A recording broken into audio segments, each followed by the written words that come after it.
Hello everyone, welcome to channel Right to Know. Today, we will see the biggest single-day stock market crash in history. It was a time of prosperity, a time of growth. The mid-80s were a golden era for the stock market. The Dow Jones Industrial Average, a barometer of the US economy, was on an unprecedented surge. The bull was on a rampage and it seemed like nothing could stand in its way. What fueled this remarkable growth, you ask? Well, it was a cocktail of factors. First, the economy was booming. The United States was experiencing a period of strong economic growth. Industries were expanding, jobs were plenty, and people had money to invest. This robust economic environment created a sense of optimism among investors. They believed in the promise of a prosperous future, and this faith was reflected in the soaring stock prices. The second factor was the advent of computerized trading. This was a time when computers were just beginning to revolutionize the world. The stock market was no exception.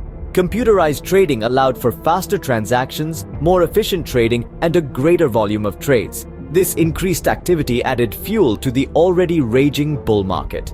Then there was the element of investor optimism. The bullish market, the thriving economy, and the technological advancements created a euphoria among investors. The sentiment was that the market could only go up. This optimism led to an influx of capital into the market, further driving up stock prices. It was a period of remarkable growth, a time when fortunes were made overnight. The stock market was the darling of the financial world.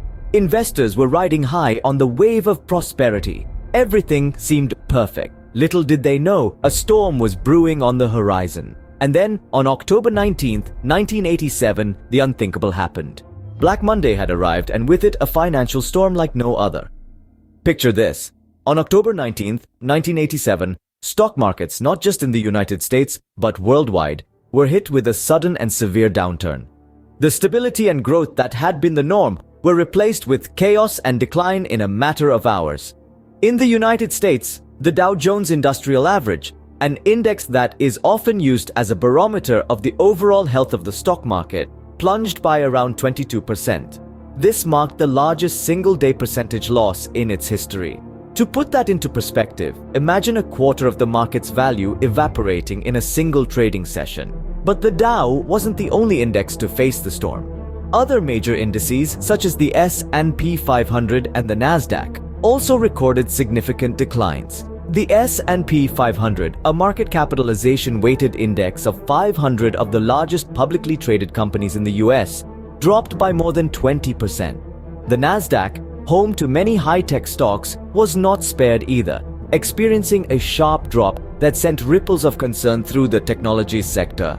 These record-breaking losses were not confined to the United States. Stock markets in Europe and Asia also faced substantial declines. From London to Tokyo, the shockwaves of Black Monday were felt, causing widespread panic among investors and financial institutions. This was not just a regular downturn in the cyclical nature of financial markets. This was a crash, a precipitous and dramatic fall in stock prices. The speed and severity of the crash took many by surprise, shaking the very foundations of global financial markets. It was a day of reckoning, a day when the seemingly invincible bull market was brought to its knees. The optimism and confidence that had fueled the market's growth in the preceding years suddenly seemed misplaced. The world had never seen a crash of this magnitude. Black Monday had left its mark, and the world of finance would never be the same. But what could cause such a catastrophic event, you might ask? Well, several key factors played into this financial maelstrom, but one of the most significant was the rise of computerized trading strategies. In the mid-80s, the financial world had started to embrace the power of computers. Algorithms were being designed to buy and sell shares automatically, based on specific market conditions. One of these strategies was known as portfolio insurance. This technique aimed to limit potential losses by triggering automatic selling when the market started to dip. It seemed like a foolproof plan, right? But here's the catch. While these strategies were designed to protect individual portfolios, they didn't account for the collective impact on the market. When the selling pressure began, these automated systems kicked into high gear, triggering massive sell-offs. This in turn intensified the market panic, causing a rapid downward spiral. It was as if a snowball had started rolling downhill, growing larger and faster with each passing second, until it became an unstoppable avalanche. Additionally, the global interconnectedness of financial markets played a substantial role in the crash. In a world more connected than ever, the ripple effects of the Dow's plunge were felt worldwide. Stock markets from London to Tokyo also experienced substantial declines, echoing the chaos unfolding in Wall Street.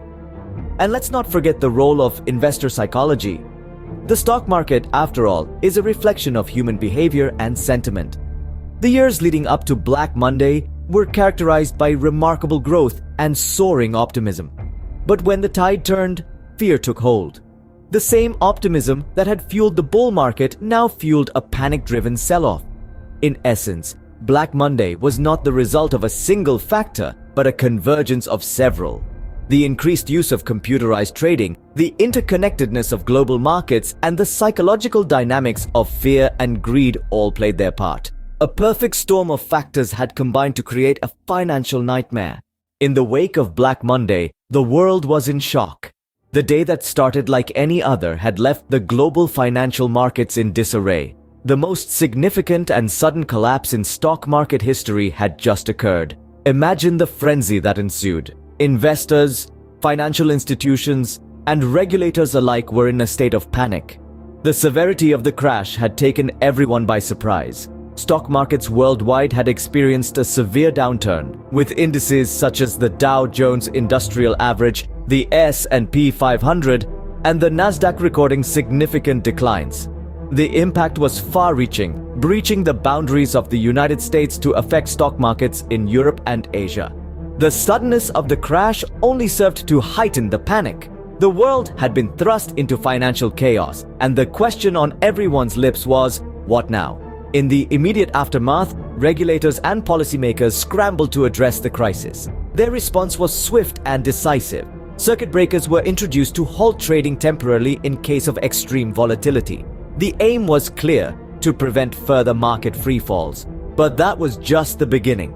Central banks across the globe intervened, injecting liquidity into the financial system in an attempt to stabilize markets. It was a race against time, a desperate bid to restore confidence and regain control.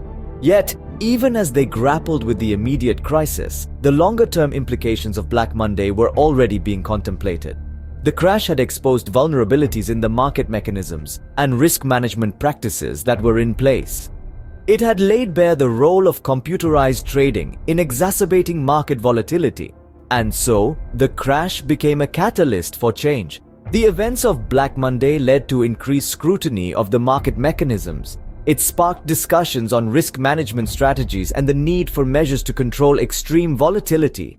The goal was simple: to prevent a repeat of such a disaster.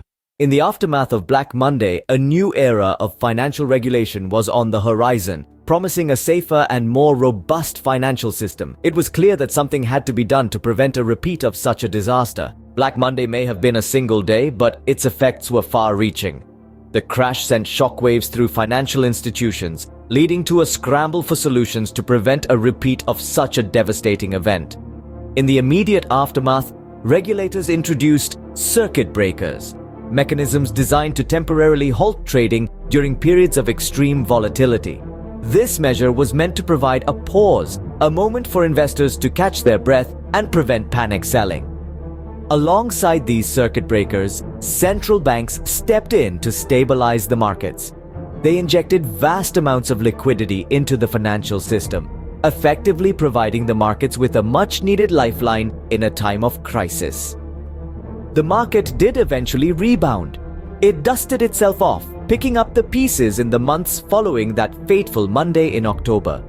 But the memory of the crash lingered, casting a long shadow over the financial world.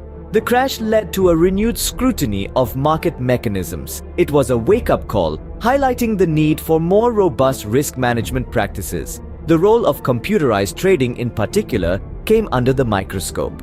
Many pointed to the automatic selling triggered by portfolio insurance techniques as a major factor in exacerbating the crash. It became clear that while these computerized systems could offer efficiency, they could also amplify volatility in times of stress. The crash of Black Monday served as a stark reminder of the inherent risks and unpredictability of financial markets. It underscored the need for constant vigilance, for robust systems capable of weathering storms. It sparked discussions and debates that continue to this day, shaping policies and practices in the financial world. The lessons learned from Black Monday have proven invaluable in helping us navigate subsequent market downturns. But it's a day that will forever be etched in financial history, a stark reminder of the volatility and unpredictability of financial markets.